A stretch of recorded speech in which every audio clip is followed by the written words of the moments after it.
యేసుక్రీస్తు నామంలో బెతస్తా విడుదల పరిచర్ల తరపున మీకు ప్రేమపూర్వకమైన వందనాలు. ఇది నా వాక్య ధ్యానము. ఆయన నాకు రక్షణాధారమాయను. యెషయా గ్రంథం 12వ అధ్యాయము 2వ వచనం. మానవ జీవితంలో భయానికి నివారణ ఒకటే, అది దేవునిపై ఉండే నమ్మకం. యెషయా గ్రంథం 26వ అధ్యాయం 3వ వచనం ప్రకారం, ఎవని మనస్సు నీ మీద ఆనుకొనునో వానిని నీవు పూర్ణ శాంతి గలవానిగా కాపాడదు, ఏలయనగా అతడు నీ యందు విశ్వాసం ఉంచి ఉన్నాడు.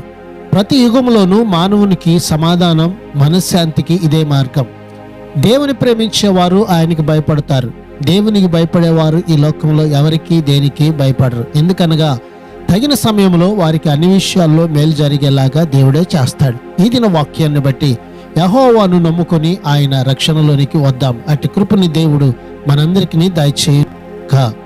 ప్రార్థన. సర్వలోక రక్షకుడా, మా మంచి యేసయ్యా, నీ మహాకృపను బట్టి ప్రేమించి మరొక నూతన దినాన్ని మాకు ఇచ్చినందుకు నీకు వందనాలు, స్తోత్రాలు చెల్లిస్తూ, నీ రక్షణ ఈ బిడ్డలందరికీ పరిపూర్ణముగా మీరు నీ కృపలో భద్రపరిచి కాపాడి క్షేమాన్ని ఈ నీ ప్రజలకు దయచేయమని యేసు పరిశుద్ధ నామములో ప్రార్థిస్తూ అడిగి వేడుకుంటున్నాము తండ్రి. ఆమెన్.